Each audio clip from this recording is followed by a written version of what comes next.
করব না, আত্মীয় স্বজন বাদ করব না, শালা সম্বন্ধী গুরু এদেরকে বাদ করব না।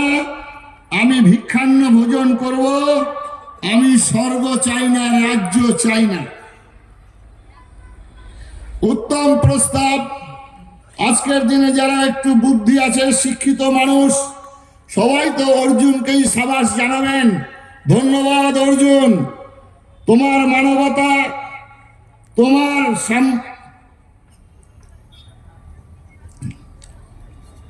তুমি দাদাদের জন্য সব ত্যাগ করে বনে যেতে চাইছো, তুমি ধন্যবাদ তোমাকে। তো ভারত আত্মা ভগবান কৃষ্ণ সেখানে এলেন, এসে তিনি বললেন, প্রথম ক্লৈবং মাস্ম গমঃ পার্থ নৈতত্ত্বপদ্ধতে ক্ষুদ্রং হৃদয়ং দৌর্বল্যং ত্যক্ত উৎকৃষ্ট পরম তপঃ হতো বা প্রাপ্স্যসি স্বর্গং জিত্বা বা ভক্ষসি মহিম অথো চেত্তৈমাং ধর্মং সংগ্রামং ন করিষ্যসি তত স্বধর্মং কীর্তিঞ্চা হিত্বা পাপম অবাপ্স্যসি হতো বা প্রাপ্স্যসি স্বর্গং জিত্বা বা ভক্ষসি মহিম অথো চেত্তৈমাং ধর্মং সংগ্রামং ন করিষ্যসি তত স্বধর্মং কীর্তিঞ্চা হিত্বা পাপম অবাপ্স্যসি। কি বলছেন হিন্দুর ভগবান? বাঁশি বাজালেন। হিন্দুর ভগবান বললেন, খুব সাবাস, গেরুয়া কাপড় পরো, খোল করতাল নাও, কীর্তন করো, এটা বললেন। ভগবান কৃষ্ণ বললেন, ক্লীবতা পরিহার করো, দুর্বলতা পরিহার করো, কাপুরুষতা পরিহার করো, অস্ত্র হাতে নাও, যুদ্ধ করো, অন্যায়ের বিরুদ্ধে ন্যায়কে প্রতিষ্ঠা করা, অসত্যের বিরুদ্ধে সত্যকে প্রতিষ্ঠা করা, অধর্মের বিরুদ্ধে ধর্মকে প্রতিষ্ঠা করা। তোমার প্রাপ্য রাজ্য, সেই রাজ্যটাকে উদ্ধার করতে হবে। সেই রাজ্য উদ্ধার করতে গিয়ে তোমাকে কখনো ছল অবলম্বন করতে হবে, কখনো বল প্রয়োগ করতে হবে, কখনো কৌশল অবলম্বন করতে হবে। এটাই শিক্ষা দিয়েছেন ভগবান কৃষ্ণ। যুদ্ধক্ষেত্রে সদা সত্য কথা বলিবে। তার জন্য আজকে কৃষ্ণের এই জীবন আদর্শ থেকে আমাদের হিন্দুদের কখনো প্রতিবাদ, কখনো প্রতিরোধ, কখনো প্রতিশোধ কল্পে ঝাঁপিয়ে পড়তে হবে। তবেই গীতা পড়া, তবেই ভগবান শ্রীকৃষ্ণের উপাসক হতে পারবো আমরা। সুতরাং কুরুক্ষেত্রের যুদ্ধে আমরা একটাই জায়গায় জানি, অশস্ত্রা হত ইতি গজ। কুরুক্ষেত্রের যুদ্ধে ভগবান 7 জায়গায় যুদ্ধ যুদ্ধ যুদ্ধ যুদ্ধ যুদ্ধের কথা বলেছেন। ভগবান কৃষ্ণ 5 জায়গায় মিথ্যা কথা বলিয়েছেন। সুতরাং অর্জুনের কর্ণে রথের চাকা বসে গেল। সেই সময় কর্ণ রথ থেকে নেমে রথের চাকা তুলবেন। অর্জুন বাণ মারতে উদ্যত হয়েছিল।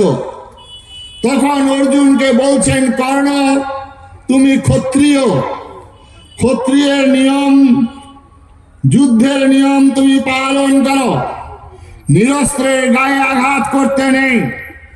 অর্জুন তখন ধনুর্বাণ নামিয়ে দিয়েছিল। পাশ থেকে কৃষ্ণ অর্জুনকে স্মরণ করিয়ে দিয়েছে, অর্জুন, কর্ণকে বলো, যখন ওই যুদ্ধগৃহে পুড়িয়ে মারার চক্রান্ত করেছিলেন, তখন ধর্ম তোমার কোথায় ছিল কর্ণ? যখন পাশা খেলায় অন্যায়ভাবে পরাজিত করেছিল, ধর্ম তখন তোমার কোথায় ছিল কর্ণ?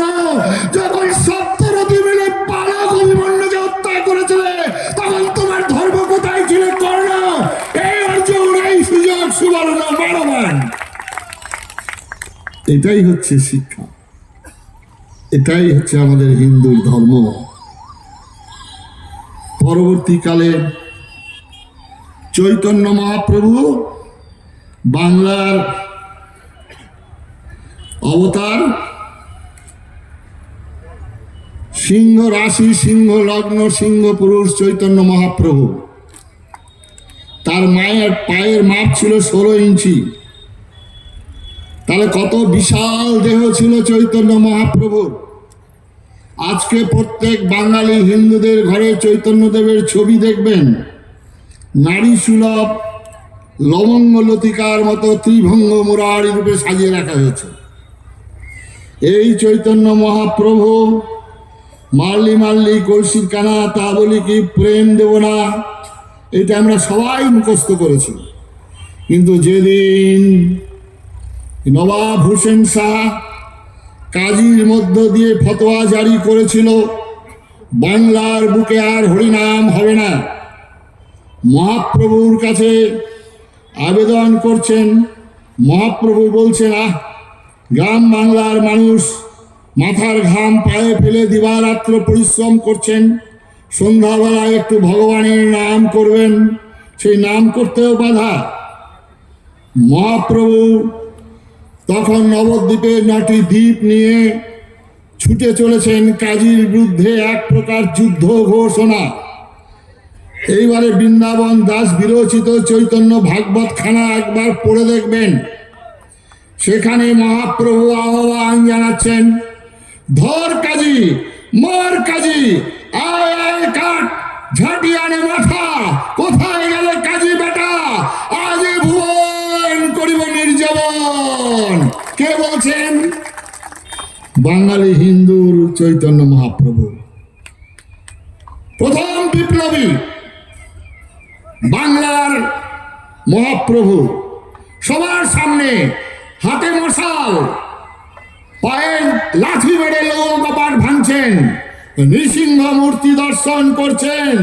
কাজী ভয়ে ভীত হয়ে তারকে বলছেন, দেখো দেখো দেখো, নিমাইয়া সিংহ নৃসিংহ রূপ ধরে আসছে। আমাদের কীর্তনিয়া বললেন, ও মহাপ্রভুকে তিনি বললেন, তুমি আগের যুগে ছিলে আমার মামা, তোমার আমি ভাগনা, আসো। একদম সমস্ত মিথ্যা। এই মহাপ্রভু হচ্ছেন বাংলার প্রথম বিপ্লবী। সেদিন কপালে রক্ত পড়ছে নিত্যানন্দের। মহাপ্রভু গেছেন ছুটে, আয় আয় ঘরে ঘরে রবে, সুদর্শন চক্র কোথায় তবে। সুদর্শন চক্রের আহ্বান করছিলেন আমাদের গৌর নিতাই, আমাদের গৌরাঙ্গ মহাপ্রভু চৈতন্যদেব। ওই মূর্তি দেখে তখন নিত্যানন্দ পায়ে পড়ে বললেন, মহাপ্রভু, প্রভু এই রূপ তুমি সম্বরণ করো। তারপরে ওই কথা দিয়েছে। এরপরে ঠাকুর রামকৃষ্ণ বিবেকানন্দ, ঠাকুর রামকৃষ্ণ সাধনা উচ্চ স্তরে উঠে যে কথাগুলি বলেছেন, সেই কথাগুলি ব্যক্তিগত সাধনায় সাধকের ক্ষেত্রে প্রযোজ্য। বিবেকানন্দের হিন্দু চেতনা বলে একটি বই আছে। বইটা হচ্ছে আপনার সত্যানন্দ দেবায়তন যাদবপুর, সেখান থেকে মৃগানন্দজি সম্পাদিত। ঠাকুর রামকৃষ্ণ দীক্ষা নিয়েছিলেন আপনার সুফি মতবাদে গোবিন্দ রায়ের কাছে।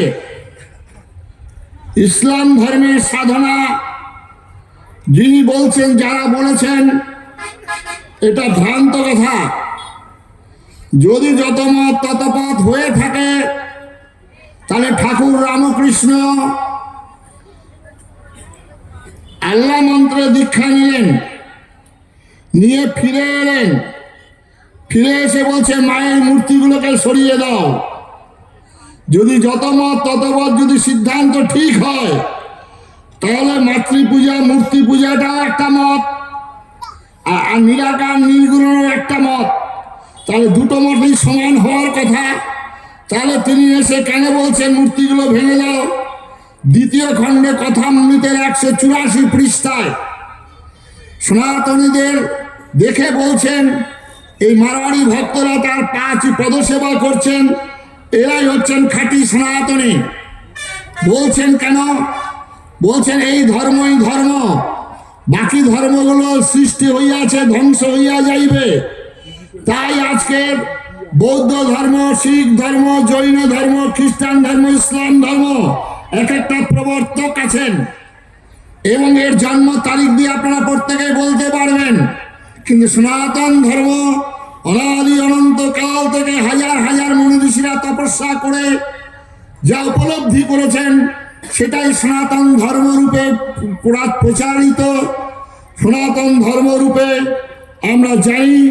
আর সেই ধর্মের অগন্তি সব ধর্মগ্রন্থ, বেদ, বেদান্ত, উপনিষদ, রামায়ণ, মহাভারত, চণ্ডী, এইসব ধর্মগ্রন্থে কি লেখা আছে? বিবেকানন্দ বলেছিলেন, তোমরা পৃথিবীর দুটো মনুষ্য গোষ্ঠীকে দুটি ভাগে ভাগ করেছ। কেউ বা বলেছেন কাফের, কেউ বা বলেছেন হিদেন।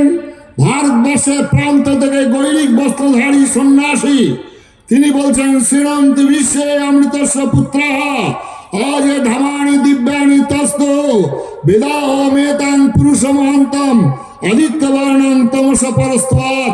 তো হে শোনো, একদাই ভারতের কোন বনতলে কে গো তুমি মহান কি আনন্দ বলে উচ্চারি উঠেলে হচ্ছে শোনো বিশ্বজন, শোনো অমৃতের পুত্র যত দেবগণ। আমি জেনেছি তাহারে তার পানে চাই, মৃত্যুরে লঙ্ঘিতে পারো অন্য পথ নাই। মৃত্যুকে জয় জয়কার করার আর কোনো পথ নেই, এই ভারতবর্ষের পথ। তাই ভারতবর্ষ কখনো হিদেন বলে না, ভারতবর্ষ কখনো কাফের বলে না। ভারতবর্ষ থেকে বলা হয় তোমরা অমৃতের সন্তান। তাই ভারতবর্ষের একটা ছোট্ট শিশুকে মন্ত্র দেওয়া হয়, অসতমা সদ্গময়, তমসমা জ্যোতির্গময়, মৃত্যুর্ময় অমৃতঙ্গময়, আবির আবির্ময় এধি। অসত্য থেকে সত্যের পথে নিয়ে চলো, অন্ধকার থেকে আলোর পথে নিয়ে চলো, মৃত্যু লোক থেকে অমৃত লোকে নিয়ে চলো। হে প্রকাশ, তুমি আমার মধ্যে প্রকাশিত হও।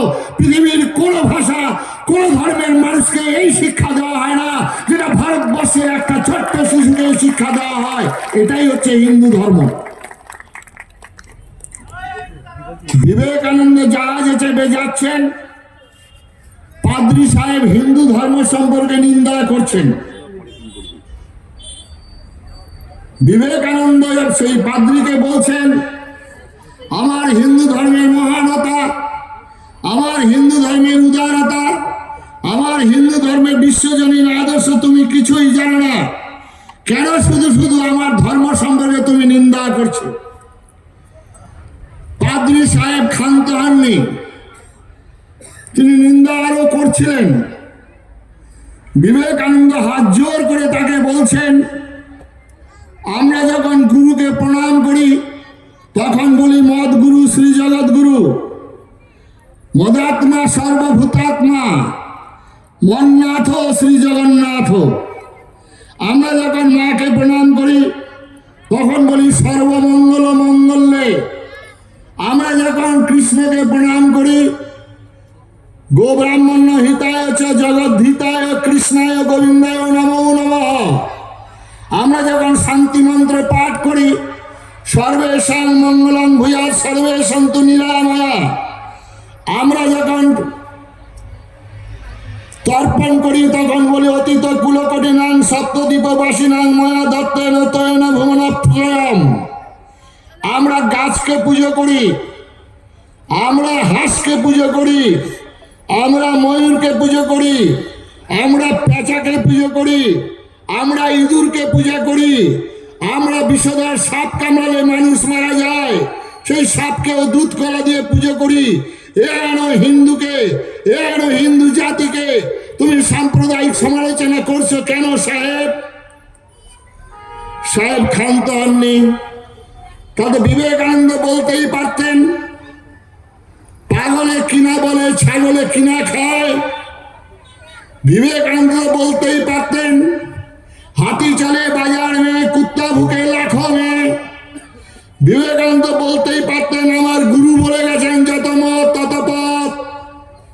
এইবারে বিবেকানন্দ জামার আস্তিনটা গুটলেন, গুটিয়ে নিয়ে সাহেবের সামনে বজ্র মুষ্টি ধরলেন, কলারটা চেপে ধরে বললেন, if you want what more even the sea. তুমি আর একটিবার আমার ধর্ম সম্পর্কে নিন্দা করো, এক ঘুষিতে তোমাকে সমুদ্র জাত করব। করার সময় এসে গেছে ভাই বাঙালি হিন্দু। টলারেশন অনেক হয়ে গেছে। হিন্দুজি must be aggressive but little fanatic. এরপরে রবীন্দ্রনাথ, তিনি বাঙালির এখন তো আইকন, মানে আমাদের বাঙালি যুব সমাজের আইকন ছিল স্বামী বিবেকানন্দ, আইকন নেতাজি সুভাষ, আইকন হচ্ছে আমাদের বিনয় বাদল দীনেশ ক্ষুদিরাম। এখন রাস্তায় রাস্তায় ছায়া বাঙালির আইকন লেখা আছে, দেখবেন কি। তারপরে কি করলেন রবীন্দ্রনাথ? তার কবিতা আপনারা অনেকেই মুখস্থ করেছেন, দিবে আর নিবে, মিলাবে আর মিলিবে, যাবে না ফিরে এই ভারতের মহামানবের সাগরে তীরে। খুব ভালো কথা। রবীন্দ্রনাথ বলেছেন, হেথায় দাঁড়ায় দুবাহু বাড়ায় নমিনর দেবতার কথা। এই রবীন্দ্রনাথ বলেছেন, হেথায় হেরো নিত্য পবিত্র ধরিত্রে এই ভারতের মহামানবের সাগর তীরে, ধ্যানা গম্ভীর এই যে ভূধর নদী জপমালা ধৃত প্রান্ত। রবীন্দ্রনাথ 1905 সালে বঙ্গভঙ্গ আন্দোলন রোধ, কিন্তু এই রবীন্দ্রনাথ কবিতা লিখছেন 1937 সাল। আজকের বাঙালি হিন্দুদের এই রবীন্দ্রনাথের কবিতাটিকে মুখস্থ করতে বলবো, স্মরণ করতে বলবো।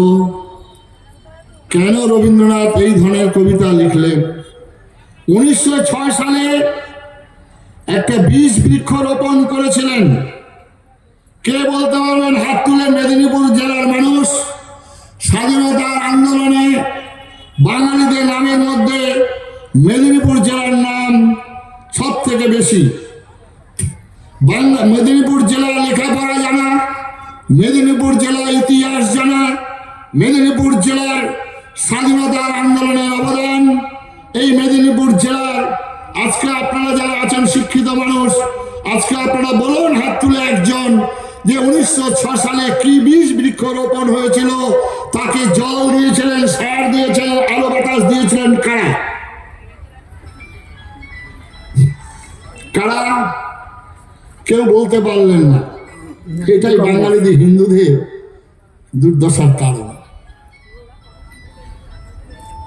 মুসলিম লীগ 1906 সালে বোপন, তাকে সার দিলেন। প্রথম জল দিতে হয় চারা গাছকে, জল দিলেন যিনি জাতির জনক রামচন্দ্রকে না করে জাতির জনক বানাম একজনকে। তাকে কেউ কেউ বলছেন আবার মহাত্মার বিপরীত অর্থ ব্যবহার করছেন, আমি সেটা যাব না। এই মহাত্মা গান্ধীজি প্রথম জল দিতে শুরু করেছিলেন। কি জল দিলেন? বললেন, if coming Pakistan shall come on my dead body. আমরা বাঙালি হিন্দু, আমরা খুব ভালো করে সেটাকে চর্বণ করলাম। এরপরে সার দিতে আরম্ভ করলেন Jawaharlal Nehru. Demand for Pakistan, it is fantastic nonsense. হাওয়া লাগালেন কারা? বাতাস দিলেন কারা?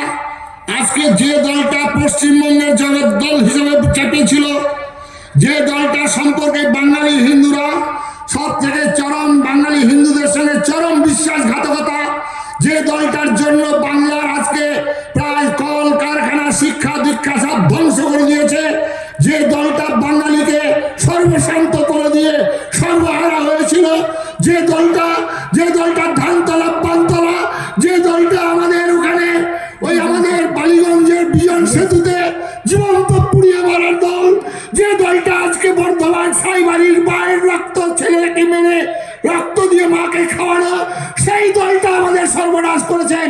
আর সেই দলকে সেদিন কলকাতার বুকে দাঁড়িয়ে বলছে পাকিস্তানের দাবি মানতে হবে, তবে দেশ স্বাধীন হবে। রবীন্দ্রনাথ প্রমাদ গুনলেন।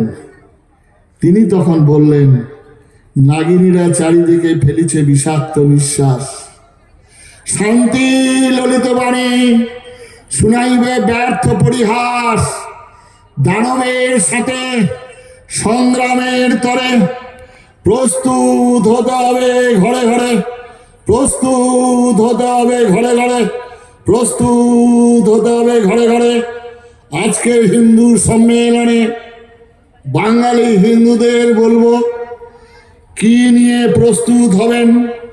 দানবকে কি ইঙ্গিত দিতে চেয়েছিলেন রবীন্দ্রনাথ?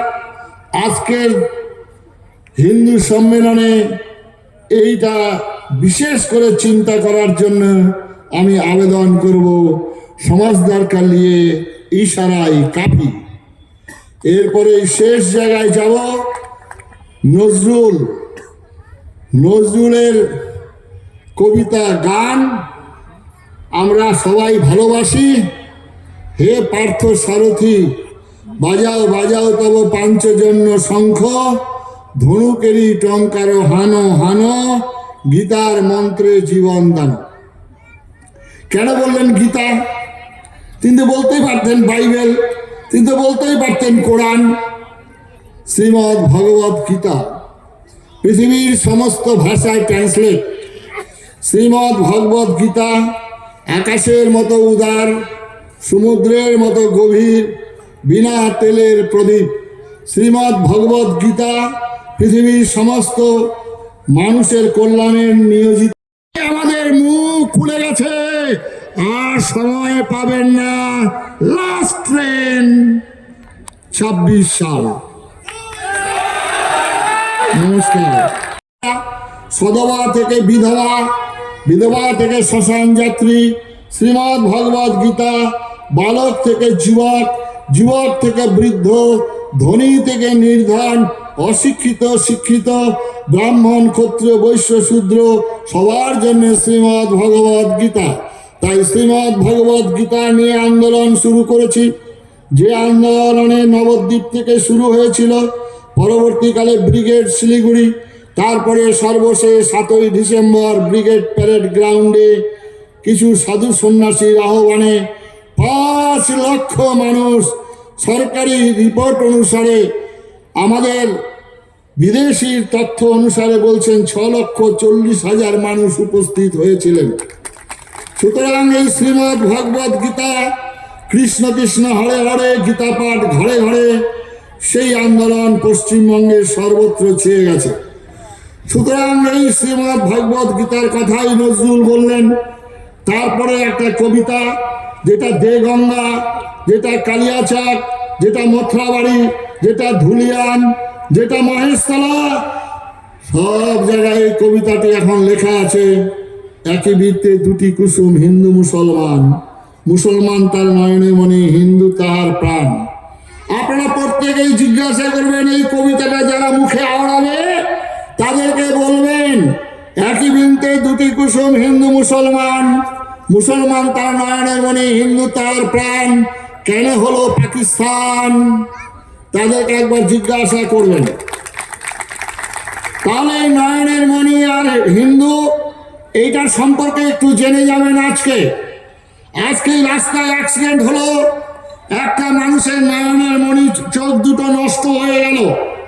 তাহলে হিন্দুরা আপনারা হলে নিয়ে যাবেন হাসপাতালে, মুসলমানরা হলে নিয়ে যাবেন হাসপাতালে, কারণ তার চোখ দুটো নষ্ট হয়ে গেছে, কিন্তু তার দেহে প্রাণ আছে।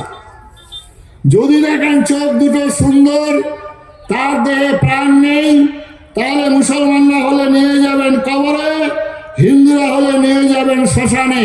তা নজরুল কি বলতে চেয়েছেন? ভারতবর্ষের প্রাণ হচ্ছে হিন্দু, তাই হিন্দু যতদিন থাকবে ভারতবর্ষ ততদিন থাকবে। যেদিন হিন্দু থাকবে না, ভারতবর্ষ থাকবে না।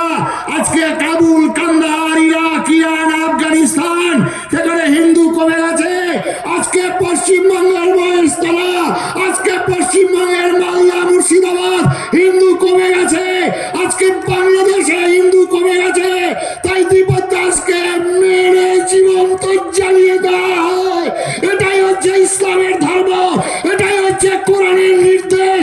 আর সেই নির্দেশ অক্ষরে অক্ষরে পালন করবেন তারা, আমরা দুর্বল হিন্দু সমাজ। তাই হিন্দু সম্মেলন, হিন্দু রক্ষী দল, তাই রাষ্ট্রীয় স্বয়ংসেবক সংঘ, তাই বিশ্ব হিন্দু পরিষদ, তাই হিন্দু সম্মেলন। তাই স্বামী বিবেকানন্দ বলেছিলেন, I am proud call myself Hindu. Acharya Swami প্রণবানন্দজি মহারাজ বলেছেন, আমি হিন্দুকে হিন্দু নামে ডাক দিতে চাই।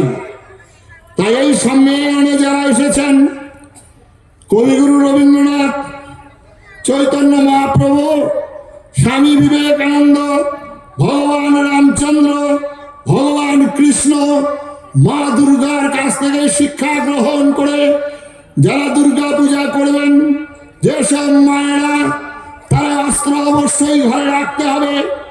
এক হাতে অস্ত্র, এক হাতে শাস্ত্র। যদি অস্ত্রহীন শাস্ত্র হয়, তাহলে বাংলাদেশের বাবাজিদের মতো সব পালিয়ে আসতে হবে। একজন বালক থেকে যাবে চিরদিন, আর একজন প্রতিকূল হবে, পালিয়ে যাবে বিহারে। কারণ তাদের শাস্ত্র ছিল, অস্ত্র তাদের ছিল না। তাদের দিব্য জ্ঞান ছিল, কাণ্ড জ্ঞান ছিল না। তাই আপনাদের এক হাতে চাই অস্ত্র, আর এক হাতে চাই শাস্ত্র। বিবেকানন্দ বলছেন, ভারত আবার জাগবে চৈতন্যের শক্তি লইয়া, বিনাশের শক্তি লইয়া নয়। ভারত আবার জাগবে গৈরিক দেশ হয়ে। তাই ভারতবর্ষের বৃহত্তম রাজ্য, সেই রাজ্যে গৈরিক পতাকা পথ পথ করে উঠছে। তাই ভারতবর্ষের উড়িষ্যা রাজ্যে গৈরিক পতাকা পথ পথ করে উঠছে, যেখানে স্বামী বিবেকানন্দের কথায় বাস্তব। আর এই দেশের একজন নেতাজি সুভাষ, আর একজন শ্যামাপ্রসাদ মুখার্জি, যাদের জন্মদিন জানলাম, মৃত্যু রহস্য আজও জানলাম না। আজকে গান্ধীজি হত্যার কারণে নাথুরাম গডসেকে বারবার তোলা হয়। আপনারা একবার জিজ্ঞাসা করেন, ওই আবার নেতাজি সুভাষের মৃত্যুর কারণ তাকে কে মেরেছিল? আজকে শ্যামাপ্রসাদ মুখার্জিকে কে মেরেছিল? আজকে লাল বাহাদুর শাস্ত্রীকে কে মেরেছিল? তার উত্তরগুলো তাদের কাছে চাইবেন। বন্ধুগণ, সর্বশেষ যে দলটাকে আমরা 2 দশক যাবত রাখলাম, ঠিক আছে, সেই দলটা আমাদের প্রথম, সেই দলটাকে 2 দশক যাবত আমরা রেখেছিলাম। তারপরে দলটাকে রাখলাম প্রায় 4 দশক। আমরা একবারও চিন্তা করলাম না। তারপরে দল নিয়ে আপনারা দেখবেন, বলছিলেন প্রিয়দা, তিনি মেকলেকে আমদানি করেছিলেন। একটা জাতিকে যদি ধ্বংস করতে হয়, তার ইতিহাসকে ধ্বংস করতে হবে, তার শিক্ষার মধ্যে প্রবেশ করতে হবে।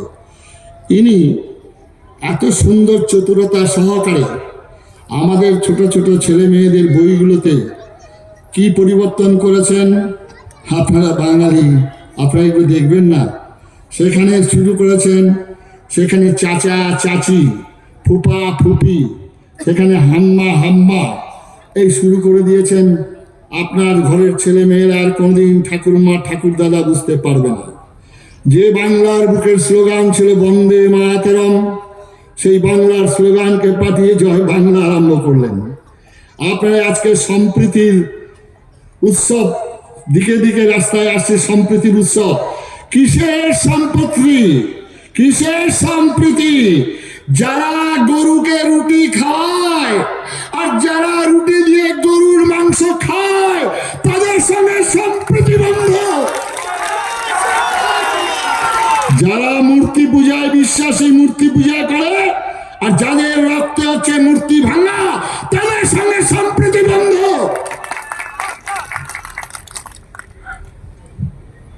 বাঘের সঙ্গে ছাগলের কখনো বন্ধুত্ব হয় না, বন্ধুত্ব হয় তার পেটে গিয়ে। তাই কালী মন্দিরের সামনে বলি হয় বাঘ, সিংহ, হাতি, ঘোড়া। কালী মন্দিরে বলি হয় পাঠার আর ভেড়ার। আজকে সেদিন পাঠা মানত করে গ্রামের মানুষ। আপনারা অনেকে পাঠা মানত করেন, তো করেছেন তো নাকি? হ্যাঁ, এই তো এখানে গেছিলাম ক্ষুদিরামের ওখানে, বলে 1000 পাঠা। আমাদের দিনাজপুর জেলায় গোল্লা কালীবাড়ি 1000 পাঠা বলি হয়। তো পাঠাটা সেদিন খুব মনে আনন্দ। আপনারা কিছুদিন আগে ইস্তেহার সম্মেলন দেখেছেন, 50 লক্ষের উপরে লোক নিজেরা বাড়ি থেকে বস্তা, নিজেরা খাবারের ব্যবস্থা। এখানে তো প্যান্ডেল করেছে, একটু আলোর রৌদ্র কম লাগছে, ওখানে আবার খাওয়ার ব্যবস্থাও হয়ে গেছে। আর লোক তো বুঝতেই পারছেন। আর সেই দিন এইরকম লোক হয়েছিল। তো আজকে এই দল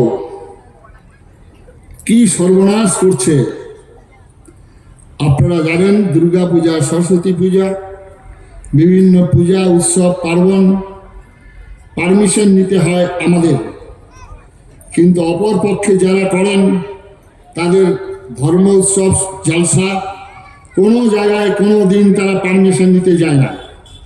আজকে কীর্তন হবে, কীর্তনের মাইক বন্ধ করে দেওয়া হচ্ছে, এই শুরু হয়েছে।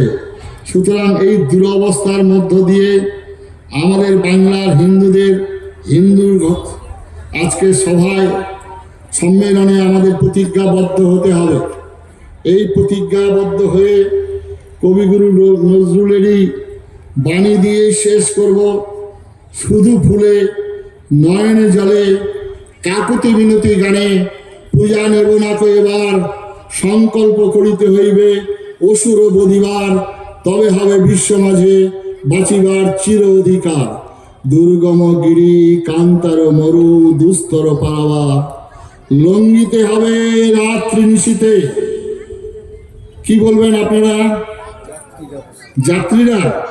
আমি আর কোনো জায়গায় যাত্রীরা বলছি না, ভারতবর্ষের 19টা রাজ্যের যাত্রীরা জেগেছে।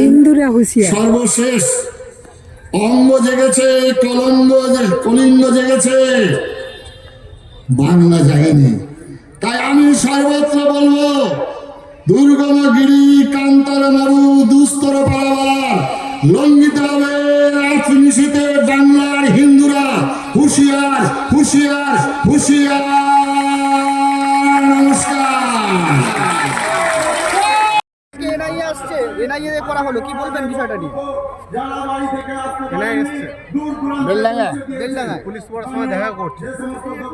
বেলডাঙ্গা তো যেমন মুর্শিদাবাদ জেলা হিস্টোরিক্যাল প্লেস, বেলডাঙ্গা তেমনি এখন বর্তমান ভারতবর্ষের আইকন। আর মিডিয়া বন্ধুরা যেভাবে আপনারা বর্তমান হিন্দুর যেভাবে আপনারা বাংলাদেশের হিন্দুদের খবর তুলে ধরেছেন, আপনাদের উদ্দেশ্যে ধন্যবাদ। আপনারা যারা আছেন বিভিন্ন মিডিয়া ইউটিউবার,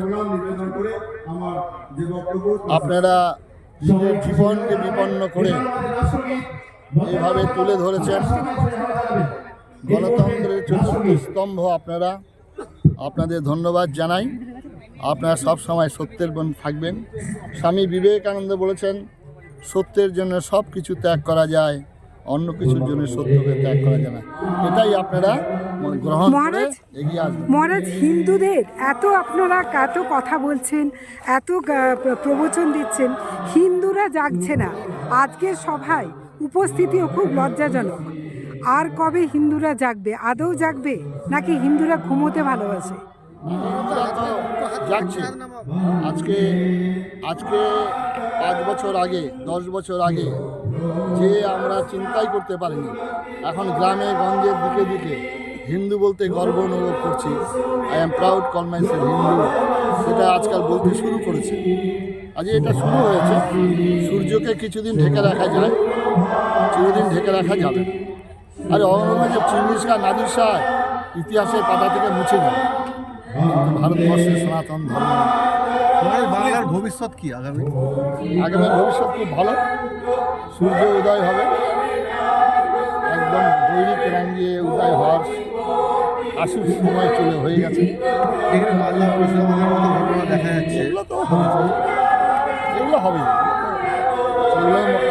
জ্যোতিষ জগতে অদ্বিতীয় ডক্টর অঞ্জন শাস্ত্রী, আপনার উজ্জ্বল ভবিষ্যতের একমাত্র দিশারি।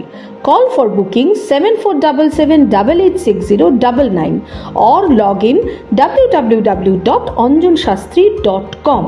ডাউনলোড করুন আমাদের exclusive mobile app astro Anjan.